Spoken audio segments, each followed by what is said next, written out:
આપ સર્વોને હેતપૂર્વક જય શ્રી સ્વામિનારાયણ। આજની સત્સંગ કથા વાર્તા નિજ મંદિર સાવરકુંડલા। આજની સત્સંગ કથા વાર્તામાં આપણે શ્રીમદ સત્સંગી જીવનની કથા સાંભળશું।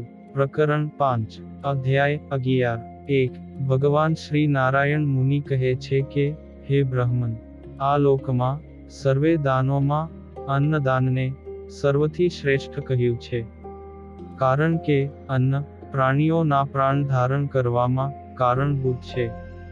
માટે અન્નનું દાન કરનારાને પ્રાણનું દાન કરનારો કહેલો છે, અને કળિયુગમાં અન્ન સમા પ્રાણ કહ્યા છે। પુરાય કલ્પ મધ્યે પ્રથમ કલ્પમાં પ્રજાપિતા બ્રહ્માજીએ અન્નને અમૃત કહેલું છે। ત્રણેય લોક અન્નને આશરે જ જીવે છે, તેમાં કાની પણ સંશય નથી। હે વિપ્ર, યાચના કરનારા સત્પાત્ર બ્રાહ્મણને જે ગૃહસ્થ અન્નનું દાન કરે તે પરલોકમાં પોતાનું હિત કરનારા ઉત્તમ ફળ પામે છે। બ્રાહ્મણ, ક્ષત્રિય, વૈશ્ય કે શૂદ્ર અથવા અન્ય કોઈ ભૂખ્યા જનને જોઈ જે કોઈ ગૃહસ્થ સ્વયં ઉપવાસ કરીને પણ અન્નાર્થીને અન્ન ભોજન આપી દે તે જ ખરો ધર્મવેત્તા છે। પાપ કર્મ કર્યું હોય છતાંને પણ જે ગૃહસ્થ અભ્યાગતને અન્ન આપે, તેમાં પણ બ્રાહ્મણને વિશેષપણે આપે, તે ગૃહસ્થ કરેલા પાપથી લોપાતો નથી। હે વિપ્ર, શરીર સંબંધી પંચ ધાતુ અન્નના અભાવમાં ક્ષીણ થઈ જાય છે। આ લોકમાં બળવાન મનુષ્યનું બળ અન્નના અભાવમાં નાશ પામી જાય છે। ત્રણ લોકમાં સ્થાવર જંગમ જે કોઈ પ્રાણી માત્ર તે સર્વે અન્નથી જ જીવે છે। તેથી બુદ્ધિશાળી મનુષ્ય ધર્મને અર્થે પણ અન્નનું દાન કરવું। હે રૂડા વ્રતવાળા વિપ્ર, અન્ન દાન કરનારા મનુષ્યનું શરીર બળ, ઇન્દ્રિયોનું બળ, ઓજ અને પુણ્ય ત્રણેય લોકમાં નિરંતર વૃદ્ધિ પામતા રહે છે। એટલું જ નહીં પણ યશ અને કીર્તિ વૃદ્ધિ પામતી રહે છે।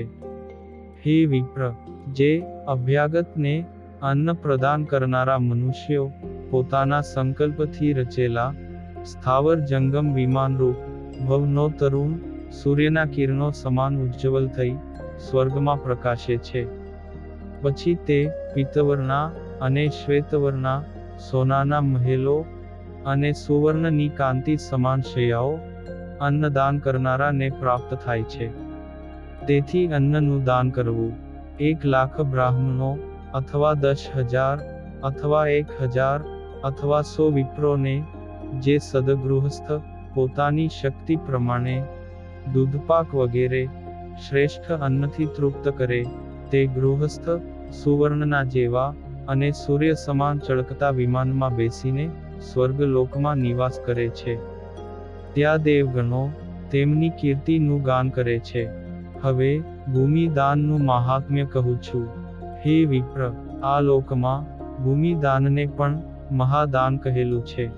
જે મનુષ્યો ભૂમિનું દાન કરી સર્વે મનોરથોને પ્રાપ્ત કરે છે। જે પુરુષો પાકેલા ધાન્યથી ભરપૂર ગોચર્મ જેટલી પણ ભૂમિનું સ્વધર્મનિષ્ઠ બ્રાહ્મણને દાન કરે તે પુરુષો અપરિમિત ફળ પામે છે।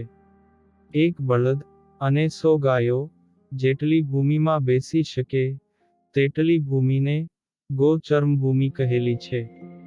આવી ભૂમિનું દાન કરનાર પુરુષો સર્વ પાપ થકી મુક્ત થઈ તત્કાળ અશ્વમેધ યજ્ઞ કરતા પણ અધિક ફળને નિશ્ચય પામે છે। મહાબુદ્ધિશાળી પુરુષો પૃથ્વીનું એક દાન કરે તેનાથી સુવર્ણદાન, રૂપાનું દાન, વસ્ત્રદાન, મણિઓનું દાન, મોતીઓનું દાન અને રત્નોનું દાન આ સર્વે દાનો પણ આપોઆપ થઈ જાય છે। એક ભૂમિના દાન માત્રથી આ સર્વ ફળ પ્રાપ્ત થાય છે। આ લોકમાં ભૂમિનું દાન કરનારા પોતાની પૂર્વની 5 અને ભવિષ્યમાં થનારી 5 અને સ્વયં પોતે એમ 11 પેઢીને તારે છે। જે પુરુષો ગૃહસ્થાશ્રમને ઉપયોગી સર્વે ઉપકરણોએ સહિત નૂતન અને મજબૂત ઘરનું વિધિવત પૂજન કરી પવિત્ર બ્રાહ્મણને દાન કરે છે. તે પુરુષ બ્રહ્મલોકને પામે છે, જે બ્રહ્મલોક ચારેય બાજુથી સુવર્ણમાંથી નિર્મિત કિલ્લાઓથી શોભે છે, જ્યાં ઊંચા ઊંચા અનેક પ્રકારના રત્નજડિત સુંદર મહેલો પ્રકાશે છે. આવા મહેલોને મકાનનું એટલે કે ઘરનું દાન કરનારાઓ પ્રાપ્ત કરે છે. હવે ગૌદાનનું મહાત્મ્ય કહું છું. હે વિપ્ર, જે ગૃહસ્થ પુરુષો સારા સ્વભાવે યુક્ત, સોજી એટલે કે સુશીલ વાછરડાએ સહિત વસ્ત્રોથી શણગારેલી, સુંદર આકૃતિવાળી, રૂપાળી, બહુ દૂધવાળી, સુવર્ણના શિંગડાવાળી, રૂપાની ખરીવાળી, કંઠમાં મણિમય મોતીના હાર ધારણ કરેલી ગાયનું દાન દોહવાના પાત્રે સહિત શાસ્ત્રોક્ત વિધિથી કુટુંબવાળા પવિત્ર બ્રાહ્મણને દાન કરે, તે ગૃહસ્થ પુરુષો શ્રી વિષ્ણુ લોકને પામે છે. હવે સુવર્ણ દાનનું મહાત્મ્ય કહું છું.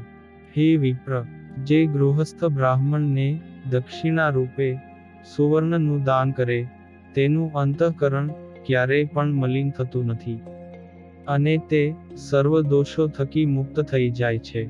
હવે તલના દાનનું મહાત્મ્ય કહું છું.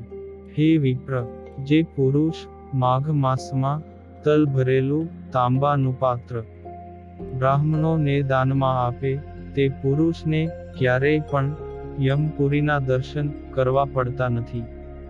હવે પાદુકા દાનનું મહાત્મ્ય કહું છું.